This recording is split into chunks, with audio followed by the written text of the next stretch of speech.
तो देखिए, इस वक्त जो डॉक्टर्स की टीम है वो मौजूद है मेडिकल करने के लिए अरविंद केजरीवाल का। अरविंद केजरीवाल ईडी दफ्तर में मौजूद हैं, वहीं लॉकअप में उन्हें अब रात गुजारनी है क्योंकि इसके बाद कल उन्हें कोर्ट में पेश किया जाएगा और उससे पहले ये रात अरविंद केजरीवाल को आज रात ईडी दफ्तर के लॉकअप में ग्राउंड फ्लोर पर जो मौजूद है, जिसकी जानकारी मिल रही है, वहीं बितानी है। लेकिन फिलहाल मेडिकल हो रहा है अरविंद केजरीवाल का, तो जो प्रक्रिया है उसका पालन किया जा रहा है और कल सुबह फिर मेडिकल होगा और उसके बाद उन्हें कोर्ट में पेश किया जाएगा।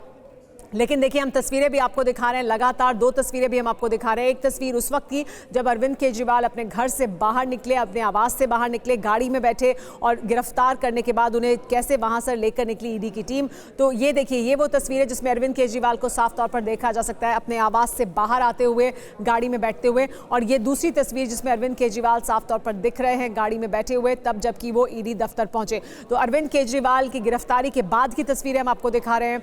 आज शाम 7 बजे ईडी की टीम पहुंची थी दिल्ली के मुख्यमंत्री अरविंद केजरीवाल के आवास पर। वहां उनसे पूछताछ का सिलसिला शुरू हुआ। हमारे साथ जितेंद्र लगातार बने हुए हैं। जितेंद्र, लेकिन ये पूरा मामला और इस पूरे मामले में अरविंद केजरीवाल इससे कुछ समय पहले जब टीवी 9 भारतवर्ष का सम्मेलन हुआ था, सत्ता सम्मेलन, उसमें वो खुद ये कह चुके थे, आम आदमी पार्टी को लगातार ये लग रहा था कि अरविंद केजरीवाल की गिरफ्तारी होगी, लेकिन समन पर समन देने के बावजूद वो सवाल जवाब का हिस्सा नहीं बन रहे थे। तो क्या ये उन्हें अंदाजा था या उनको ये आशंका थी कि अगर वो सवाल जवाब के लिए सामने आएंगे तो फिर गिरफ्तारी हो सकती है? इसी से क्या बचने की कोशिश की जा रही थी इतने समय तक?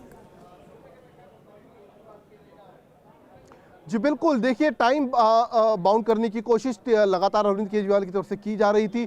लगातार अरविंद केजरीवाल की कोशिश थी कि किसी भी तरीके से चुनाव तक का वक्त उन्हें मिल जाए। जैसे कि अदालत में अरविंद केजरीवाल के वकील ने यह दलील भी दी कि चुनाव पूरे हो जाए और उसके बाद अरविंद केजरीवाल ईडी के सामने पेश हो जाएंगे। साथ ही ये भी दलील दी गई कि अरविंद केजरीवाल को सबसे पहले ये बताया जाए कि आखिरकार किस रूप में उन्हें पूछताछ के लिए बुलाया जा रहा है। बतौर आरोपी उनको बुलाया जा रहा है या गवाह के तौर पर बुलाया जा रहा है, दिल्ली के मुख्यमंत्री होने के नाते उन्हें बुलाया जा रहा है। लेकिन ईडी ने आज स्पष्ट तौर पर कोर्ट के अंदर बोला कि अरविंद केजरीवाल को ना तो लोअर कोर्ट से अभी तक कोई राहत मिली है गिरफ्तारी को लेकर, और ना ही देर शाम तक ये साफ हो चुका था कि उन्हें हाई कोर्ट से भी गिरफ्तारी से कोई राहत नहीं मिली है। ईडी साफ कर चुकी थी कोर्ट के अंदर कि जांच अभी भी जारी है, इस केस की जांच चल रही है। तो ऐसे में अरविंद केजरीवाल से पूछताछ करना बेहद जरूरी है और ईडी की टीम कभी भी उन्हें सम्मन जारी कर पूछताछ कर सकती है। और शाम होते होते ही शाम 7 बजे के करीब अरविंद केजरीवाल के घर ईडी की टीम पहुंच गई और उसके बाद उन्हें सम्मन दिया गया। 10 बार उनसे पूछताछ करनी शुरू कर दी गई और रात 9 बजे के करीब अरविंद केजरीवाल को उनके आवास पर गिरफ्तार कर दिया गया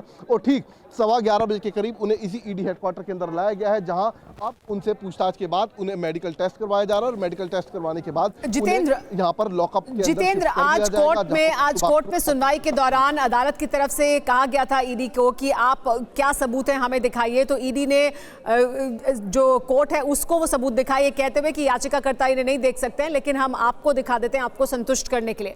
यानी कुछ सबूत हैं ईडी के पास जो उन्होंने कोर्ट के सामने दिखाए और उसको उन्होंने कहा कि याचिकाकर्ता को दिखाने के लिए हम बाध्य नहीं है, लेकिन कोर्ट को दिखाएं, कोर्ट को संतुष्ट करने की कोशिश क्या ईडी ने की उन सबूतों के जरिए?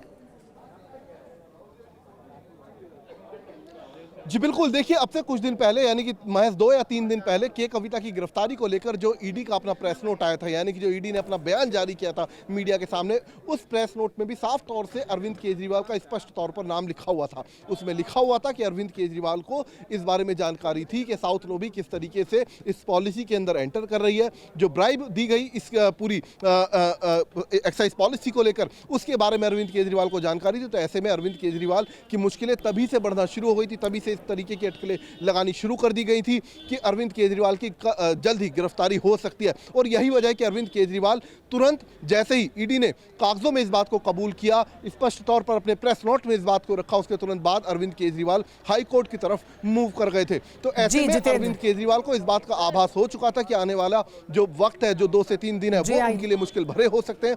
तो उसके बाद अरविंद केजरीवाल हाईकोर्ट, और ये हाईकोर्ट की तरफ से भी पूछा गया था कि आप अब क्यों आए हमारे पास, आप पहले क्यों नहीं आए, लेकिन उन्हें आभास हो चुका था इस बात का कि गिरफ्तारी हो सकती है।